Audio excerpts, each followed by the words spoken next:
ang mag-aakala ng isang dating tahimik na dalagang Koreana. But when I used to know her in high school or when I was younger, she was just, just like teenager, normal teenager. She's always, in different environment, different settings, different conversations, she always fits in. She's a very positive person, and she's always, but she's a simple. So she always tried to be always humble. She always smile and then she happy, always like that. She want to she want to make a kid when it's how to make this one, she ask me like that. Ay magiging isa sa mga pinakakilala at pinag-uusapang pangalan ng mga Pilipino ngayon. Panoorin po natin ito. Gracie for the Sweet Life! Koreana siya na meron siyang pusong Pinoy. Si Grace Lee, madaling mataranta, malakas kumain. I think it's that mabait na kaibigan naman si Grace Lee. Grace made headlines for her recently much talked about private life. One of the reasons why I wanted this to be more private was because we're still at a stage of getting to know each other. Pero ngayon, muli niyang papasukin ang mga bahay at buhay ng bawat Pilipino, dala ang masarap na timpla ng isang true blue Koreana na may panlasa at pagmamahal for all things Pinoy. Si Grace Lee nakakapagluto yan, I'm sure. Baka nagpa-prepare siya para sa kanyang, one time meron kami isang episode dun sa dati naming show na siya yung nagluto. Okay naman, pwede na. Pwede na siyang mag-asawa. Ooh! She's a good cook. Yeah, I have no doubt because, normally when moms are good cook, daughters get it from the moms. Yeah, and she's very close to her mom. Yeah. Oh, very young. Yeah, very young. She like cook. She always interest for cook. Ngayong hapon, sa unang pagtapak ni Grace Lee sa Showbiz Central Stage, haharapin niya ang maanghang na intriga. Bibigyang linaw ang ilang mapapait na karanasang naging inspirasyon niya at ibibigay ang mga matatamis niyang sagot sa mga katanungang gustong marinig ng lahat. Grace Lee live na live sa Showbiz Central. Please welcome on the show the much talked about Miss Grace Lee. Hi, Hello, Grace. hi Raymond. You know so we've nice been to be wanting here. you to guest on this show, but I you keep know. declining. Finally, you're here. Finally. And I'm really happy to be here also kasi Yeah. hindi ko na maiwasan si Mother sinusugod niya yung bahay show ko. mo. All right, so now before we get to talk about your new show, Yes. I want syempre mga kapuso to get to know you a little bit better. Diba? So I'm gonna say a sentence tapos you have to fill in the blanks. Okay, handa ka na ba, Grace? Handa na. Okay, ito na ang unang sentence. The one misconception that people have about me is blank. Maarte. Maarte. Why is that a misconception about No, me? because I'm one of the boys eh. Dati pa, bata pa lang ako, one of the boys na talaga ako. Siguro, it's the way I wear my hair or the way I dress up. Pero talaga, if you get to know me, I'm so easy to get along with. Kahit ano, pwede gawin. Kaya sa Sweet Life, nako, kung ano nang pinapagawa sa akin, ginagawa ko yan lahat.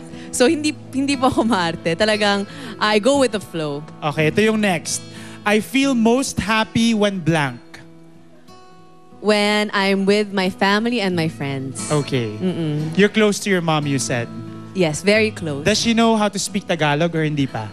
As you've seen, she's not very good in English. So yung Tagalog niya, a little bit worse than her English. Okay, pero tinuturuan mo rin siya slowly. Tinuturuan ko siya. Kaya lang, ang problema sa kanya kasi is she came here, she was much older na eh. So Okay. hindi niya na na-pick up yung language. But she tries. She tries. Okay, itong next. Sa ngayon, ang taong nagpapasaya sa akin ay si blank. Si Sweet, ang lakas ng boses. Nagpapasaya sa akin. Sister ko. Kasi yung sister ko, siya yung parang best friend ko rin. She's very close to me also. And she's the only sibling I have. Okay. Oo. The last time na umiyak ako ay noong... Last time na umiyak ako noong... Kailan ba? Mahirap yata ito. Mga siguro a month ago. madali akong maiyak lalo na sa mga movies. So I think there was a replay of a movie that I really liked. Tapos umiyak ako. Mga 1 month ago lang yon. Iniyakan mo ba yung issue sa inyo ni Angelicopter? Hindi ko iniyakan kasi lahat ng DJs sa Magic, lahat ng kaibigan ko, they all knew the truth Okay. So, as long as alam ng mga malalapit sa akin yung totoo, and they were all there to really support me all out. Okay. All right. I feel offended when people call me or say that I am blank. That's difficult. When they call me a foreigner. Actually kasi, totoo namang foreigner ako. When you see my papers, I'm really a foreigner. Talagang working visa and all. Yes. But, kasi I really feel like inside, I'm all Filipino. Okay. So, merong minsan nagsasabi sa akin na, wala kang karapatang magsabi ng ganon tungkol sa issue na ito kasi hindi ka naman Pinoy. Yun, medyo nasasaktan ako kasi in my heart, I really am 100% Filipino. Okay. Feeling ko magiging ready ako magpakasal kapag... Ngayon na. Wow, may ganon? May ganong declaration? Actually, hindi, syempre, kung kailan makahanap ako or bibigyan ako ni Lord ng tamang tao na pwede ko pakasalan na pinulano niya for me. So, I'm still waiting. Okay. To the people who think that I have political aspirations, ito ang masasabi ko sa kanila.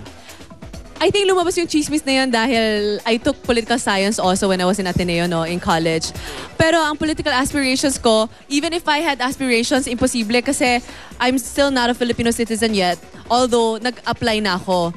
So even if I do apply for Filipino citizenship at maging Filipino ako, I can only run for certain positions because I'm a naturalized Filipino. Okay. So as of now, it's not even in my radar kasi pagiging Filipino pa nga lang hindi pa tapos. So one step at a time. And with political agendas, I haven't even thought of it yet. But you think in the future, ikaw ba, do you think you would be a good servant to the public, to the people? I think I will be a good servant. Because lagi kong sinasabi, hindi ko karapatan maging Filipino. It's a blessing. It was a privilege given to me by the good government if I'm given the Filipino citizenship. Okay. So, utang ko na ito sa taong bayan. Okay. Grace, I know we're not supposed to talk about this, but since ngayon lang kita nakita at ngayon lang kita bibigyan ng, nagkaroon ako ng ganitong opportunity, I'm gonna ask you once and for all. Grace, yes or no, are you dating our President, Pangulong Pinoy? We're friends. You're friends? Yes, we're friends. May I ask when the last time you spoke? A few days back. Few days ago. Okay. All right. Thank you for answering that. And because of that, Grace, for being a good sport, syempre meron kaming sorpresa for you. Merong tao dito na VIP talaga. And of course, gusto niya nga bumati sa iyo. So, hello sa iyo, VIP.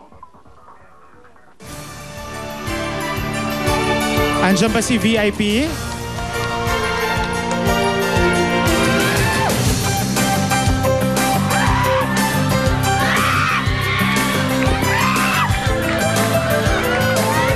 Hello po sa inyo, VIP.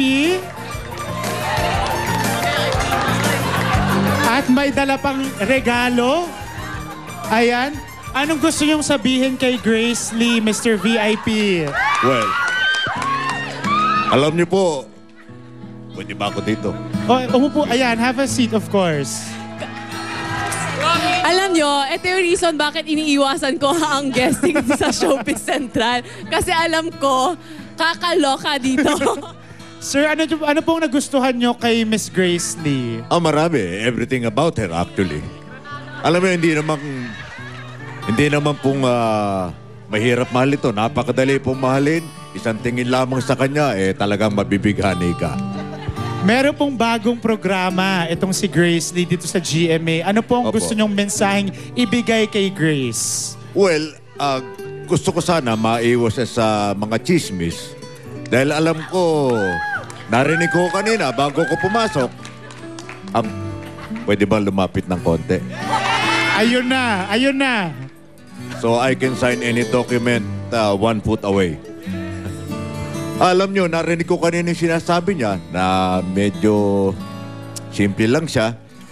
gusto niya maging Pilipino, ako po ay may karapatan na magbigay ng citizenship sa Ayun isang na. non-Filipino. Oo. So, hindi problema yon. If you want to run for any office, hindi rin problema yon. Kung kayo po ay bibigyan ng pagkakataon na magkaroon ng isang special date with Grace, ano po ang gagawin nyo? Kailan babalik ni Sergio Mendez? Hindi, iimbitahin na lang kita dun sa show ni Willie Neff. Oo, yun. Meron siyang repeat sa June 2 sa Music Museum, Willie Neff on Trial and Error. It's more fun in the Philippines. Sa Sabado ho, June 2. So if you're willing, if we can at least for the longest time na hindi tayo nakikita, baka ikaw ang pwede maging special date ko ron. Ayun. Alright. Maraming salamat. Alam ko po Salamat kayo po. napaka-busing tao. Alam Pero ko po. Mr. VIP, thank you po for being here. Thank you. And Grace, Maraming thank you so salamat much, po. Grace, for Anytime. being here. Yes. BFF naman kami. So, Ayan, Grace, please invite all of our kapuso to your new show. Yes, I would like to invite everyone to watch the first episode of our Cooking with the Stars. Bagong programa po yan sa GMA. Ang time slots po no Monday, Wednesday, Friday, 9:55 a.m. For 10 minutes, you can watch us prepare new recipes for you with replays over GMA News TV, Tuesday, Thursday, Saturday po yan at 7 p.m. Congratulations, Grace. Thank you. And- Tomorrow na po yan ha. Ano? Bukas abangan nyo po bago Tomorrow na yan. mag-movies. Okay. And beso naman po kay Grace. Ayan, para goodbye, beso. Grace, para sa iyo, I'm not a good cook as you are, pero pagdamutan mo po. na yung pizza pie. Ay, thank you po. And see you again. Ay, Ayan, thank you so much, Mr. Salamat. VIP. Ayan Thank na you. po, alam kong busy kayo. Sa June Salamat. 2 ha, kita tayo. Grace, maraming salamat for being a good sport. And gusto ko po magpasalamat din kay Dr. Vicky Bello, kay Crystal Henares, Sexy Solutions, Dr. Vivian Sarabia Optical, Elorde Jimin Ortigas, Dr. Shelo Adahar Dental Clinic, Zeng Zulweta, Ton Lau, Richard of Henry Calaig Salon and Sexy Chef. At abangan niyo po mamayang gabi, 8:30 p.m. ang Pinoy Adventure with my brother Richard Gutierrez pagkatapos po yan ng I Believe. Diyan lamang po kayo magabalik pa po ang Showbiz Central. Hindi mo kinaya yun. Ano?